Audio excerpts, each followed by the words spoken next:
नमस्कार। दिन भर की खबरों को लेकर मैं अलका कथूरिया सहारा हरियाणा के आज के बुलेटिन में आपका स्वागत करती हूं। तो चलिए खबरों को विस्तार से जानने से पहले एक नजर डालते हैं हेडलाइंस पर।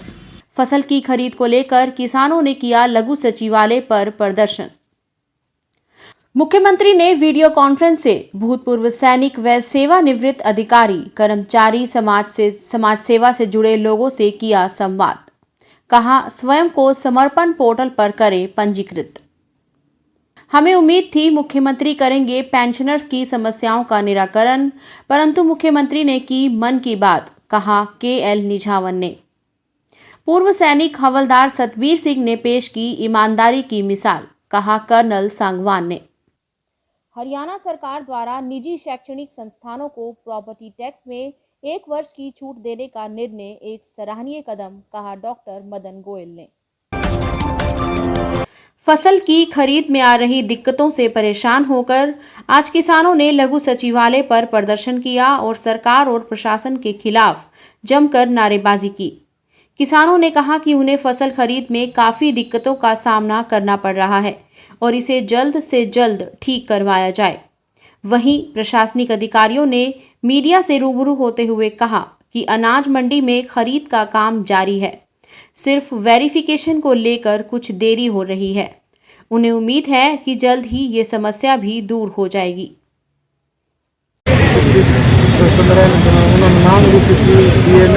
मुझे किसी भेज दो, मैं भी खोल दूंगा।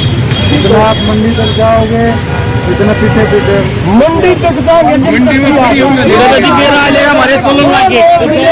चल रही है अनाज मंडी रोहतक में, उससे संबंधित कुछ किसान आए थे, तो उनका ये था कि खरीद नहीं हो रही। एक्चुअली खरीद तो चालू है, लेकिन थोड़े से ये निर्देश हैं कि उनको वेरीफाई कर लिया जाए बस। इसलिए थोड़ा सा किसानों को ये लगता है कि ये खरीद बंद है, लेकिन खरीद चालू है। जिस किसान को आ रहे हैं उनकी वेरीफाई करने के बाद हमें खरीद करनी है। किसी प्रकार का कोई किसानों से भी बात हो गई है, वो भी संतुष्ट है इस चीज़ से। तो थोड़ी देर में ही जो क्लैरिटी है और लेके हम इसको दोबारा से खरीद को शुरू कर देंगे। जस्ट वेरिफिकेशन करवा रहे हैं और कुछ नहीं। जी सर, अभी आपके द्वारा जो बातचीत हुई है, क्या आश्वासन दिया गया सर एक बार? नहीं, इनका कंसर्न ये था कि भी खरीद नहीं हो रही है। धान जो PR आ रहा है इस मंडी में, उसको ई खरीद पे नहीं खरीदा जा रहा। तो उसमें हमें जो बात हुई है, CA साहब से हमने बात की है। CA साहब ने कहा है कि एक बार इनको वेरीफाई करवा लो, और वेरीफाई करवाने से अगर ये जेन्युइन है तो इसमें खरीद करने के लिए उन्होंने कहा कि हम नहीं रोकेंगे। जस्ट एक वेरिफिकेशन जरूरी है।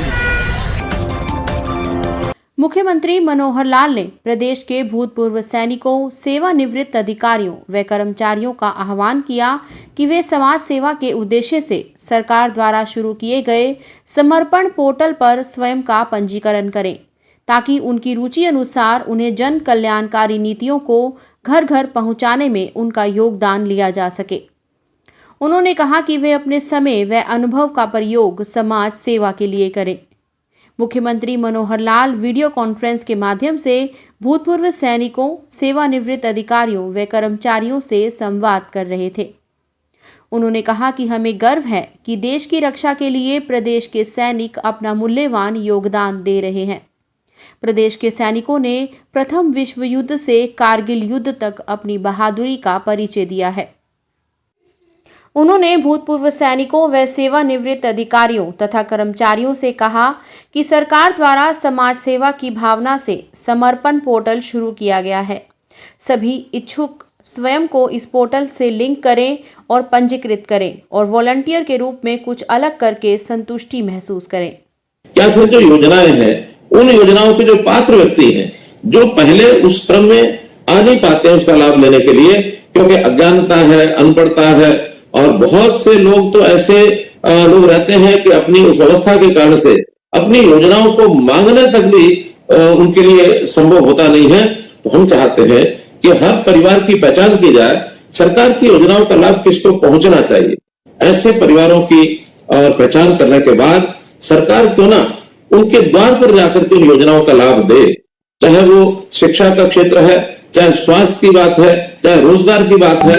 ऐसी सब चीजें उस परिवार के द्वार तक पहुंचनी चाहिए। इस एक प्रकार की सोच को लेकर के और हम काम कर रहे हैं। से किसी DC ने, डिप्टी कमिश्नर ने कोई बात किसी के माध्यम से करवानी है, तो वो अपने यहाँ कोई व्यवस्था ऐसी है कि वो बता सके हमको? नमस्कार सर। कोई भी डिप्टी कमिश्नर अपना माइक ऑन करके और किसी को बोलना है तो कोई बात करवा सकते हैं। नमस्कार सर। नमस्कार सर। अपने आप को अनम्यूट करके कोई भी बोल सकता है।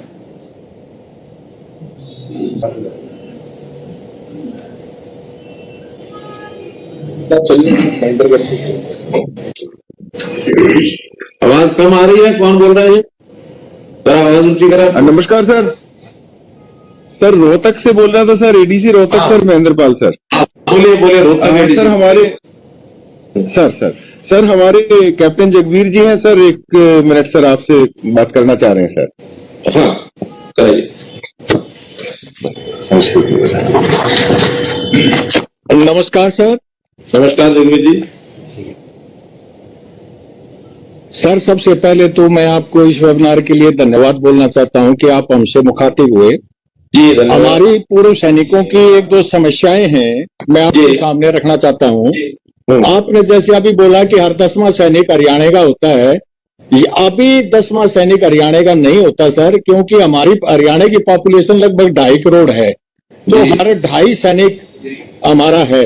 पहले होता था, ओपन भर्ती होती थी। हम आपसे रिक्वेस्ट करते हैं, श्री मुलायम सिंह यादव के समय एक व्यवस्था की गई कि जनसंख्या के आधार पर भर्ती होगी हर स्टेट की, योग्यता के आधार पर नहीं हो रही। तो आपसे रिक्वेस्ट है कि सेंटर से किया जाए रिक्वेस्ट कि पहले की तरह योग्यता के आधार पर भर्तियां हो, ताकि हमारे यहाँ से युवाओं को रोजगार मिले और जो है ना हमारा जो अर्थव्यवस्था मजबूत हो।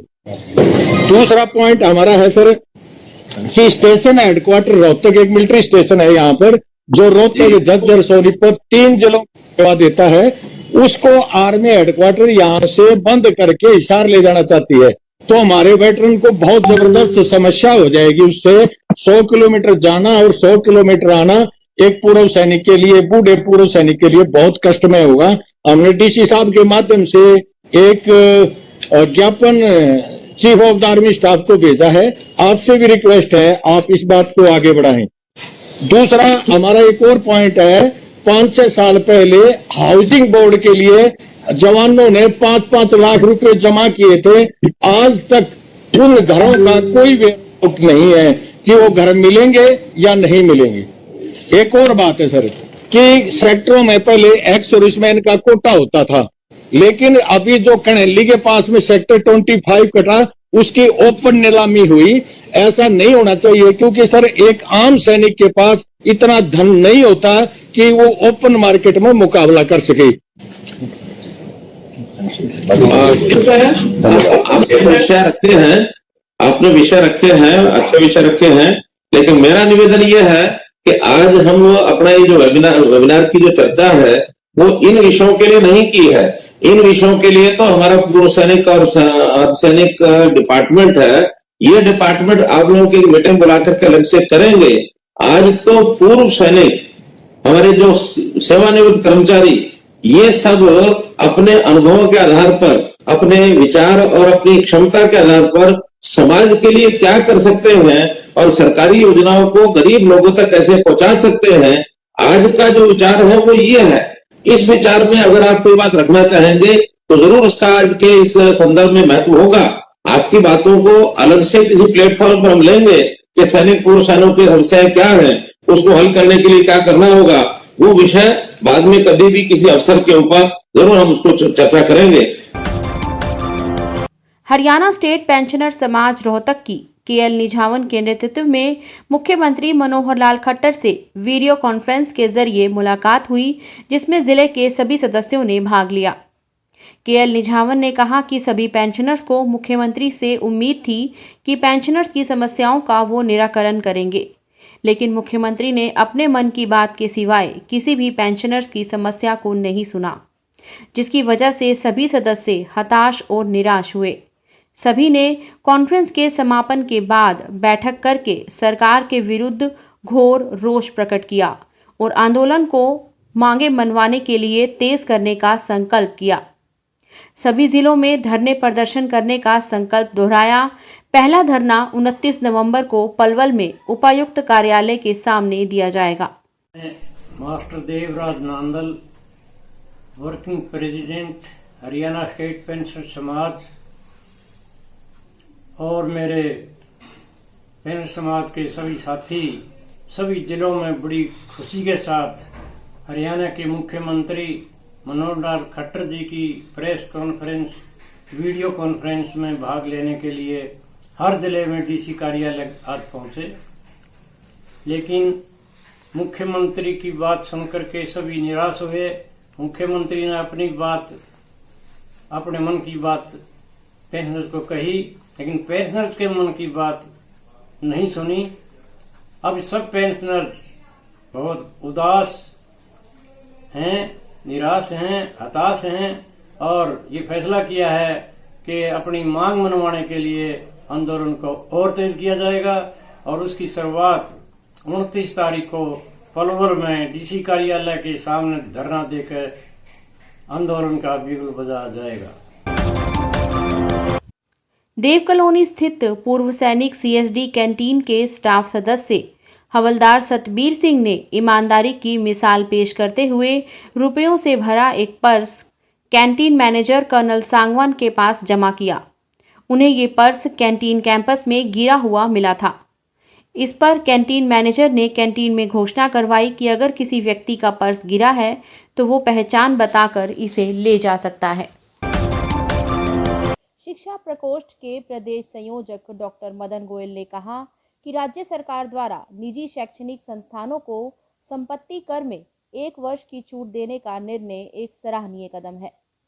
राज्य सरकार के इस निर्णय का स्वागत करते हुए उन्होंने मुख्यमंत्री मनोहर लाल खट्टर, भाजपा प्रदेश अध्यक्ष ओम प्रकाश धनखड़ व निकाय मंत्री अनिल विज का आभार जताते हुए कहा कि 1 वर्ष की छूट से राज्य में स्थापित निजी शैक्षणिक संस्थानों को 23.50 करोड़ रुपए का संपत्ति कर का लाभ होगा। उन्होंने बताया कि राज्य सरकार को federation of private school welfare association द्वारा इस संबंध में एक मांग पत्र दिया गया था, जिस पर विचार करते हुए राज्य सरकार ने इस संबंध में ये छूट देने का निर्णय लिया है। उन्होंने बताया कि इस संबंध में मुख्यमंत्री मनोहर लाल ने अपनी स्वीकृति प्रदान कर दी है। वहीं सरकारी शैक्षणिक भवनों को भी पहले ही प्रॉपर्टी टैक्स में 1 वर्ष की छूट दी गई है। इससे 10.35 करोड़ रुपए का वित्तीय खर्च आएगा। इस निर्णय से राज्य के 88 निकायों के 8,986 शैक्षणिक संस्थानों को लगभग 33.85 करोड़ रुपए का लाभ होगा। आज के लिए इतना ही। देश भर की और अपने आसपास की ताजा खबरों के लिए मिलते रहेंगे। तब तक के लिए नमस्कार।